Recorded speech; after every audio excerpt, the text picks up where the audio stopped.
Hi everyone, it's Vita here. I was debating whether or not I was going to make a video about the situation that's happening in Baltimore, but I thought it was important to. I want to paint a picture for y'all.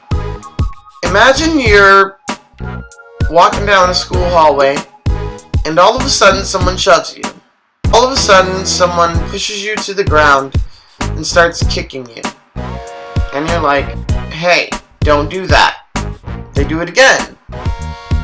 You're still like, hey, don't do that. Over and over, you're pushed, you're kicked, you're thrown on the ground. I mean, you guys know what bullying's like, so I'm not saying anything new, right? And this bully finally decides that they're going to do the worst thing that they could possibly do to you. Whatever that is. You finally decide, fuck this, no more. I'm not taking this anymore. I'm done. It's time to fight back. Welcome to the riots in Ferguson. Welcome to the riots in Baltimore.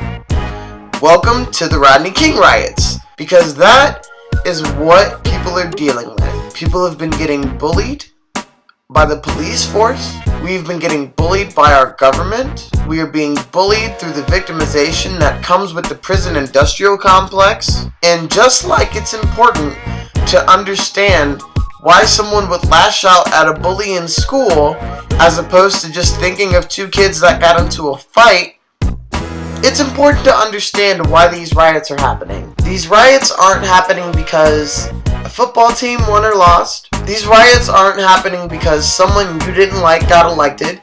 These riots aren't happening for no reason.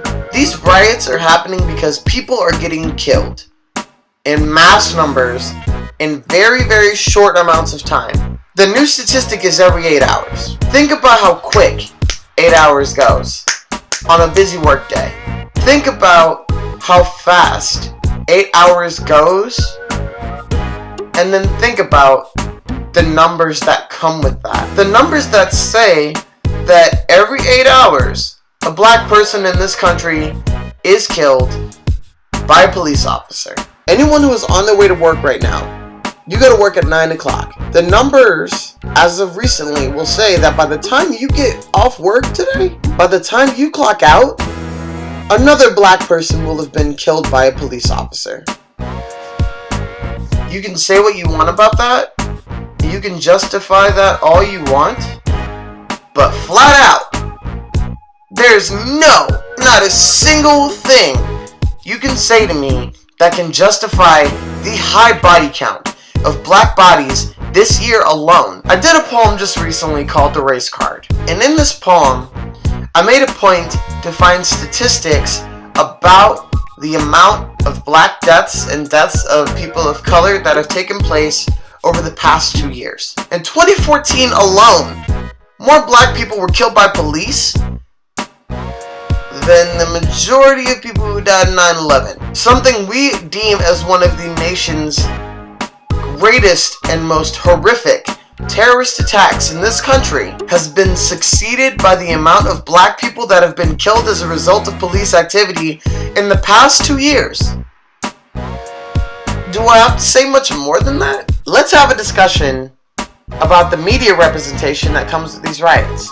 What the media is showing you is what comes after people are tired of seeing their own get killed. What the media is showing you is what comes after people who are protesting and marching peacefully have beer bottles thrown at them. I know for a fact that not everyone in any culture, anywhere, is a saint. There isn't a single race of people in this world that is completely just. So when everyone's like black on black violence, yeah, it's a thing.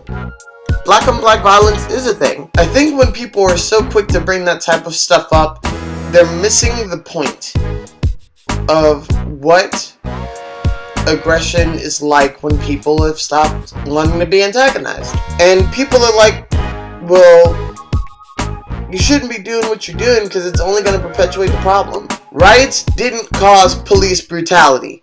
Police brutality caused riots. People can literally understand the cause and effect of quantum physics. but people can't understand that police brutality causes riots. Bruh, somebody pushes you to the point of no fucking return, you're gonna get pissed off and you're gonna start throwing some shit around. You're gonna start moving furniture. That's exactly what's happening in Baltimore.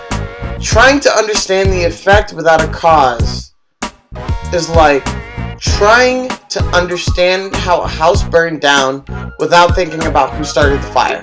If you've ever snapped at a human being, no matter how close they are to you or how distant they are to you, you know what a breaking point looks like. This is a breaking point. It's like I said in that rhyme I posted. When it's time to take back what is ours, you better apologize and start praying to your God, cause my ancestors with me and we're coming for our shit.